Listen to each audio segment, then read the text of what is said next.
another episode of Outcasts to Icons, and as always guys, if you are enjoying the series, please do leave a like on the video. Now, in our last episode, we lost 3-0 at home to Leah, and I gotta say, I really was gutted about that, because I did not think that we were deserving of a 3-0 defeat.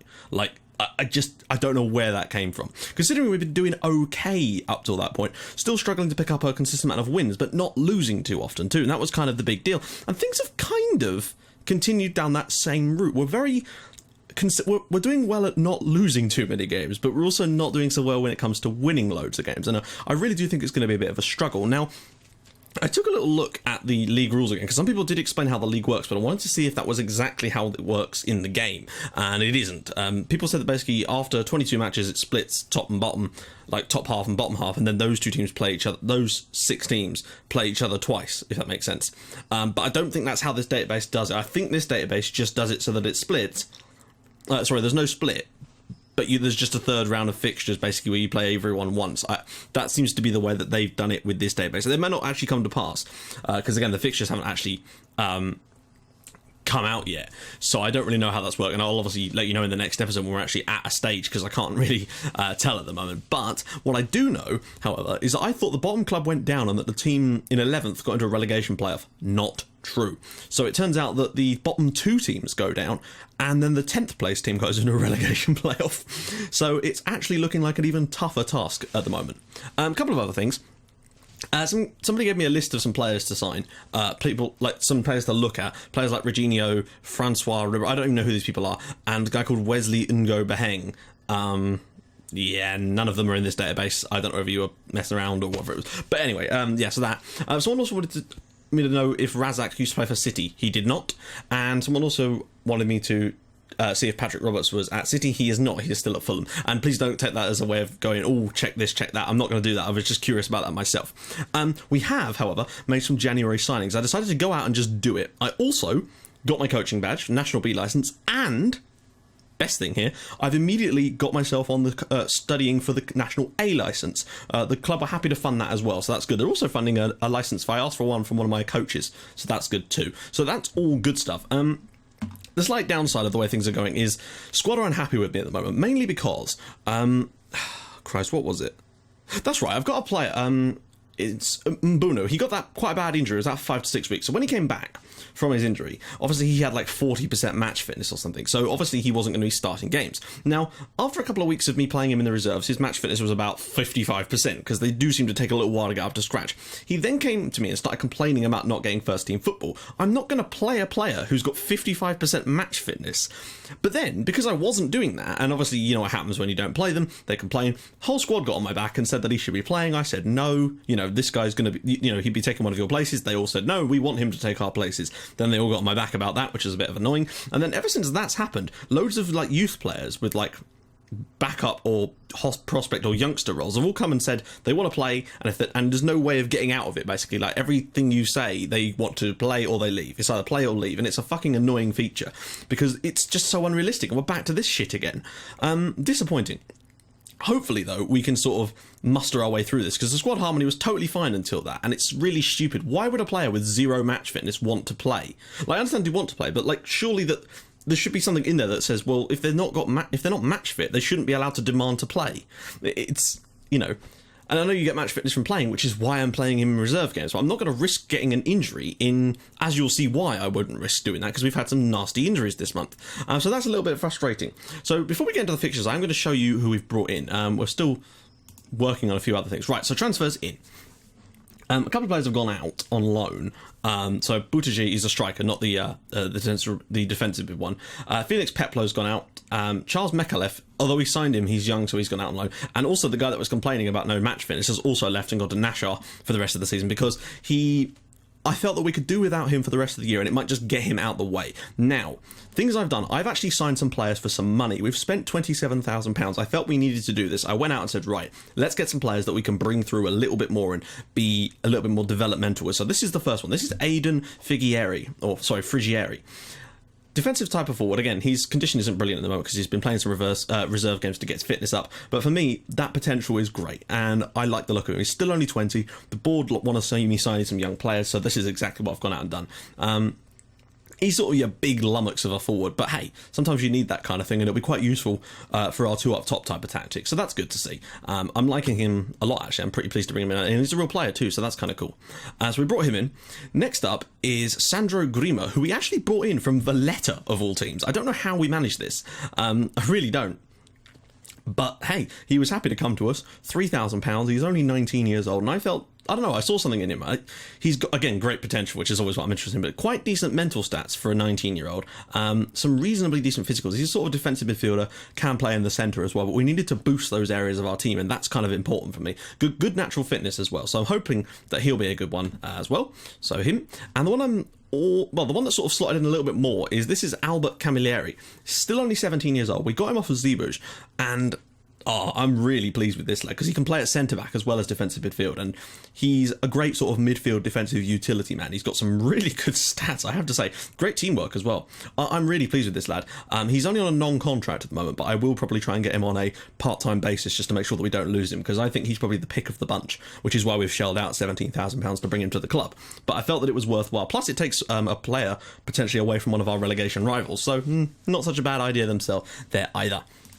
So that's what we've done. That again, they're all sort of players for the future, but some of them can play now, and I wanted to bring in a few that could solidify us, but I also wanted to bring in a few that could really quickly get up to code and start playing some good football to start moving us up the table, hopefully. I don't really know. It's always going to be tough. Anyway, let's take a little look at the schedule. So, after that embarrassing result against Lille, we had a second home game in a row, and unfortunately, it was a second home game in a row in which we failed to score. And like, you might look at that and think, well, we maybe should have won that. But I think we had I know we had quite a few long shots and surrendered a lot of the possession. Although we managed to be very solid and prevented Sliema from scoring and prevented them even getting a shot on target. And that is something that did please me quite a bit. Like, I was actually very impressed with the fact that we didn't didn't let them have a shot on target. That's what I would say. And I think it's the sort of compact strategy with that 4 across the midfield, the defensive midfielder, and the sort of one guy up top. Against bigger teams, it seems to work quite well. We had a lot of shots, but sometimes that can be a bit misleading on this particular occasion. But still, I think we're decent. So a good point against Sliema. Nothing more really to say about that game. No injuries, which is always a bonus. Next up, we had Nashar. Remember, we lost to these guys 5-0 at home in the live com. Now, the game was good. However, we had some other issues in this one. Getting an away point here was good. It was pretty much a deserved result if you look at the game. Unfortunately, the injured Carl Pulo and Simone Battaglia did not exactly do as much of a favour in this one, and unfortunately, we had already made all our substitutions for the time the injury came, so that was a little bit frustrating, but, we had to make changes. So, what I would say, though, is that Nigel Rizzo, that is a brilliant name. I think he scored a couple against us when we played them at home as well. Gave them the lead, but Axel Zureb, apologies again with his name. Someone did tell me how to pronounce it, but I haven't got it to hand right now, so we're just going to call him Axel. He's actually done okay. Like, when Sitnik's been missing or hasn't quite been up to code, Axel's done a good job of stepping in, and I think this game, a draw was probably a fair result, and I think it shows a bit of progress for us to be getting a draw against a team that we were getting battered 5-0 against earlier in the season. The tactic is starting to become a lot more, not fluid, we're just sort of getting it competent, and I think next season will be a lot better because we'll have tactics that we already know. We can bring players in for those tactics, and the crucial thing for us this year is about staying up. That is utterly the number one task, and we're sort of it's hit and miss. I'm not entirely sure at the moment. Next up, we had Mostar, and this was such a crucial game, and my god, did we get lucky here. This was all the bad luck we had in that Leah game sort of came back round against us in this game, because they went with a 4-3-3, and I genuinely thought that the diamond type of system would work against it. Unfortunately, we had to play Egan Figieri out on the right because of a lack of which was a little bit disappointing. No, what were we talking about? We played him up top. There's a late game later in the month where we had to put Figieri out right because of injuries. Now, Sydney gave us a lead on 10 minutes, and things were kind of even at that point, but then they changed something, and whatever they did, I could not stop them. Especially after half-time, they were just phenomenal in the second half of this match. It was just very, very difficult for us. The injury to Kurt Magro did affect him a little bit because he wasn't having a bad game at the time. It says 6.5, but I thought he was doing all right. He was actually quite a decent playmaker for them. But the issue for us came when Simone Battaglia got himself a second yellow card in 74 minutes, and I thought 1-0 up, we're getting battered here. We did go on contain. We had no choice. I figured, if we can get out of here with a point, then so be it. We managed to withstand the barrage, a bit like Palace against City last night, but we did get away with a 1-0 victory, and that's so important because we didn't really deserve it. But then we've had other games where we've lost and we deserve to win, so I feel like this is just sort of swings and roundabouts, so to speak. And Greg had an absolutely stonking game. He's probably one of our best players, really, that consistently performs so well for us. That's why, unfortunately, I tend to avoid taking him off, just because he's so important for us. Like, in a game like this, everyone else is sort of having 6s and 7s. He's playing an 8.5. He was heading everything, and that's what we need from him. Next up, so there's quite a few games this month, guys. There was quite a large time gap as well. We had Floriana, and I guess we can't be too annoyed at this one, really. They're a good team, right up in there in the league, and I think we did well to get as close to them as we did, if I'm honest. Julian Gallia put them in front on 1 minute before Igor Coronado made it 2-0, and at that point I thought, oh god, it's going to be one of those games. It's going to be like the Nashar game. But we did win a penalty just before half-time, and Federico Marachi dispatched it to make it 2-1. A little bit better. Unfortunately, Daniel Zarafa made it 3-1 with 20 minutes to go, and as much as we went on overload and shoot on sight, we did get one back through Sitnik, but it wasn't enough. And it's a rare defeat for us, so I'm not too bothered. Floriana are a good side in this league, but we do need to start winning some home games against the teams around us. That's where I think we're going to survive or not, basically. That is crucial to us, is whether we stay up is going to be based around those home games. Next up, we had Macaba in the Cup, and this was a really odd one. As you can see, we were definitely the better side, as you'd expect from us playing against the lower division team, but it took us a long time to break them down, and injuries to Sitnik and Bertania did not do us any favours. But Clive Saler, 91st minute goal. I genuinely thought, I don't know what happens in Malta. Does it go to like a replay, or is there like penalties or extra time or something? I don't actually know. So hopefully that means we avoided a replay with that. So that is an extra game we would not have needed. 124 people for this game. That's impressive for them. But there we go. So we're actually through to the quarterfinals. And as you can see from the fixture list here, we're either going to be playing Slima or Balzan. If we can play Balzan, that'll be brilliant, because that means there's actually a chance of us getting through against them. But I think against Slima, we'd probably struggle. In our final game of the month, not month, but you know what I mean. We played against Valletta again. And for some reason, we just seem, I don't say we have their number, because obviously they played well in this one, but looking at that, we committed a lot of fouls against them. It was a very sort of scrappy match. But we got a 0-0 draw. That's 2 points we've taken off of Valletta this season. 2-2 away and a 0-0 at home. We limited them a lot in this one. And again, we went with the sort of compact four in midfield for this one and just tried to hang on as much as physically possible. And we gave it our own, bear in mind, we're playing shoot on sight in this game, and we've still only managed 8 shots. That shows you how good defensively they were. Most of ours were long shots, but it doesn't matter because we got ourselves a point. And that leaves the league looking like this, basically. It's very, very tight. We're 9th at the moment. We're only a point above Ormi and Balzan. But, Leah and Hibernians are the 2 teams. Well, actually, there's 3 teams above us. We could potentially, if we went on a good enough run, although it is a bit of a long shot, sneak into that top 6 before the break. If that break actually means anything, I really don't know if it does. I still feel like that Zebbug are completely gone. They're 8 points from the nearest side, but we need to try and finish in 9th place, basically, where we currently are, 19 points from 20 matches. I feel if we can get it up to a point a game, we will be able to do enough to stay up this year, and that is so important. If we stay up this year, I feel there's a really good chance of us kicking on, because I'll have a full pre-season then. I can get rid of the deadwood and really start to build a team, and it's not going to be like Aheronis. We've not got financial difficulties. The club is in good situations there. We're going to have, someone actually suggested me trying to sign these types of players. He's never going to sign for... Whoa, that is a terrible picture. It looks like the picture's been stretched out wide. Is that a Crawley town badge? Did he used to play for Crawley? Yes, he did. Okay, fair enough. It was played in Iceland. But yeah, so we're not going to be able to sign these types of players. These guys play for the 2 big sides who, although that being said, it does look like there's a pretty obvious winner. They're unbeaten so far this year. 10 points clear of Valletta, and then there's a huge gap back to 4th place, basically. There's sort of these little bunches of teams. Let's just quickly take a little look at the squad.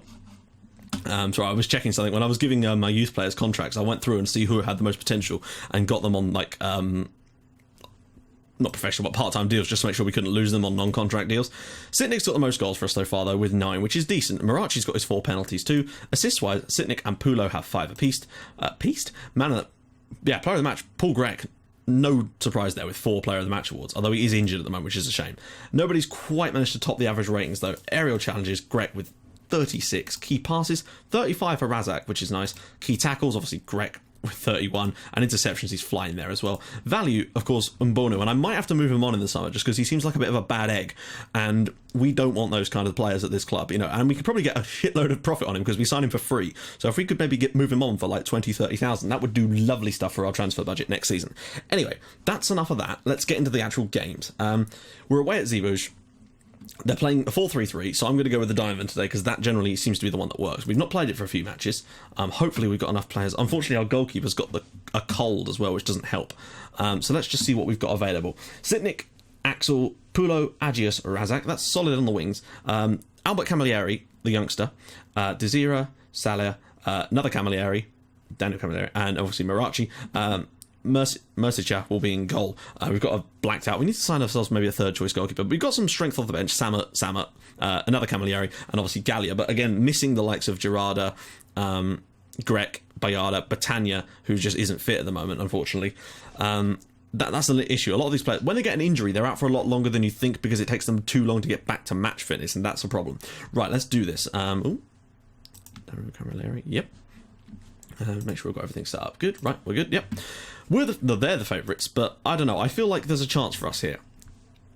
Obviously, apparently it's because my coach is part-time, which is a pain, because you'd think that, you know, he'd at least make it to the matches. So he's able to give me advice here, which is a bit of annoying. At least their morale seems to have been boosted a little bit lately, so that's good. I don't know, I just don't want the same kind of performance that we saw against them at home. It's a tough one, but I feel like this is a chance for us. If we can win here, I'd say that pretty much gives us a really good opportunity to not finish bottom, basically, because that would push us, what, 12? No, yeah, it would push us 12 points clear of them, which is good. Toponi Desira. Axel in the box here. Go on, Axel. Back to Sitnik. Sitnik with the strike, and it's cleared away. Good opportunity there for Zuria. Oh, damn it. That was a good chance, but then this is exactly what happened against them in the last game, where we started really well, and then, I feel like we're going to miss Grek. That's the issue. He's got such a good tackle on him. Mirachi now. Agius. Is there a runner? Somebody make himself available. Just hit long ball. There we go. Sitnik's through here, but he's never going to catch that. In fact, he's not even attempted to catch that, which is not exactly great. That's better. We've got a man in the... Oh, Camilleri. Mifsud now. Oh, ball in behind for Zamet. There's three of you now. That's offside, surely. No, apparently that's not offside. That's disappointing. We're keeping a lot of possession so far, but not really getting much for it just yet. Have they made a substitution? Why is he greyed out? Are Ormi winning as well? Let's just quickly scrape this one down here. It's not been the perfect... Actually, that's a bit better. We're starting to come back into the game a little bit now. The draw wouldn't be the worst result as it is away from home, but I feel like we should be winning here. I don't know if we've won away from home yet this season. I'm trying to think. No, I don't think we have we? I think all of our wins have been at home. Zamet's fast here. Please don't... Oh, come on, guys. Shouldn't be allowing Kurt Zamet to score from that kind of range. I can't believe we're losing away at the bottom club now. We might have to switch to that other tactic at half-time, just try and solidify the middle and just start getting some pot shots away, because at the moment... Oh, my God. This is the thing, like... There seems to be quite a small quality gap, or we certainly don't make it that obvious, in the sense that we play just as well against sort of the teams like Floriana as we do against teams like Zebbug, and it just seems to be a bit hit and miss whether we're actually able to get the results or not, and it's quite frustrating. We are very inconsistent. Zahra, yeah, well, let's mark him up. I can't afford to let them win a game. That could be absolutely devastating for our season if we were to lose this one. Well, then, close him down. Right. Yeah, it hasn't been good enough. I'm going to switch the tactic because it just wasn't working. It just wasn't working. It's strange, because before it always used to work against 4-3-3s, but we'll go to this one and just make sure we've got everything arranged properly. Bring Sitnik up there. Pulo. Can Agius play in the middle? No, he's more of a left-sided player. Who can we bring in here? I want to try and replace someone in the centre. This is where, you know, is Glem... Actually, let's just see who's better. Camilleri? No, it's probably Buttigieg. Not by much, I'll admit, but it's probably enough just to replace... Yeah. Pulo, not ideal having him there. But I don't want him... That might have to do for now. I'm disappointed to be losing, basically. That's the way I'm looking at this. Right, let's go for this in the second half. We're obviously going to get a few long shots, so our shot stat's going to go up, but my point is, I feel like we're just going to create better opportunities with this system. A little bit more compact in this midfield area. That's it. Winning those balls. Camilleri. How fucking what was that? Like, seriously, that's the sort of shit I'm on about, where they win the ball and then they just seem to stop running. when the ball's quite obviously in their possession. It's so frustrating. Ah, Yusuf, Aquilina, Zahra. Oh, I can't believe we allowed that opportunity. There we go. Good tap. Oh, for fuck's sake. Oh, for fuck's sake. Sorry, guys. He's going to get sent off for that as well, isn't he? No? That should have been a red card. The fact that... Again, it's the first touch. They seem to do this thing where they'll control the ball and then walk really slowly towards it. I don't know if you guys have noticed that as well. It's particularly at lower levels. There we go. Oh, I can't believe we're 2-0 down here. Particularly at the lower levels of this game, your players will control the ball and then just stand there and just let the opponent nick in and take it. It's not like no matter how slow your sprint speed is, he should have got there before the defender. Let's just make that very, very clear. God, that's just a shocker of a performance. We've not had the best livecom luck in this save, have we? Not on this save, but just... Oh, for fuck's sake. Wow. Guys, what are you doing? I'm just... Oh. Right, okay. It's so disappointing. Again, like, this is the kind of shit that we're just... I mean, the injuries have not helped us, let's make that very clear. But that being said, we should still be... Oh my god, look at this. Oh, right, okay, sorry. That's at the other end, that's a fucking goal, isn't it? I mean, we're missing chances that are... Oh, how has he missed that? I know it's a tight angle, but seriously, it can't have... Oh, Jesus. We're going to get Ryan Samet on. He's always been a bit of a hero for us. We've still got one more sub left. I don't really know who that's going to be. In all honesty, I might just bring Camilleri on for Pulo, just because he's not particularly fluid in that position. I know it's dangerous making these substitutions now, but we don't really have much of a choice in this game. We're going to have to overload them and try and push for... I cannot believe we're losing this game 3-0. I mean, again, they've created a lot of clear-cut chances, just as they did against us in the first match, but I don't feel that 3-0 is a fair reflection of this game. I don't know. Like, the sort of simple opportunity... Does he pick that up? It looked like a back pass to me, but okay. I don't know, I just... Oh... I mean, seriously, what is that for defending? I've got to say, I'm a little bit fucked off at this kind of shit. Look, like, just...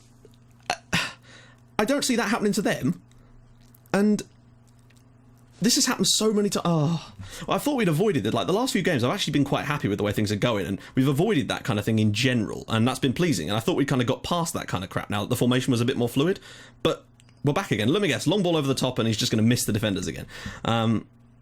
Right, that's better. A tackle. Right, get to that ball first. Camilleri. Of course his first touch was shit, because apparently none of my players are actually physically able to control a football. And a rebound goal to Poot. I mean, admittedly, the last couple of these goals are almost certainly just because we've gone overload trying to get back into the game, and fair enough, but I just don't understand how we can be... Like, every chance we get, we miss, and every chance they get, they score. I mean, that's obviously not the truth either, but wow, that's a shocker. Like, seriously, that is an absolute shitter of a match. And that's not the first time this season we've had that. As long as this comes back round again, I suppose, like, in the sense that, you know, the result we got against Moster was definitely not deserved. I mean, the fact is, it doesn't change that much, but it really does put the pressure on now, because that is a shocker. It's so frustrating. I suppose we should have shut up shop when you're 3-0 down, but... Wow. That's kind of like how the last game against them went, except that they didn't score 5 goals against us in that game. I'm a little bit shocked at some of the ways those goals were produced. I suppose that's what happens when you've not got Paul Grech in the team. He is so important for us. I can't really tell you what game we're going to be doing in the next episode, guys, because, of course, we don't know when the next fixtures are out. So it will be one of those. No doubt it will be against a team around our position in the league, so you can guarantee that. I'm so sorry about that result. Jesus. We've had... I'm just looking at our last couple of livecom games. Have we even won a livecom in this bloody league yet? We lost 2-0 on the opening day. Then we lost 5-0 against Nashar. 2-2 against Zebbug, and then those... Jesus Christ. The luck of the livecom is not with us at the moment, lads. Hopefully we can change that around for that final stretch of the season. We better, because that was unacceptably bad. So, if you guys are like what you're seeing, please do drop a like on the video, and if you'd like to even more than that, please subscribe to my channel for more Red Star and Outcast icons in your inbox every single day at 5:30 and 8 o'clock, and I will see you guys in the next episode for what hopefully will be fucking win for once. Jesus. I'll see you guys soon. Bye-bye.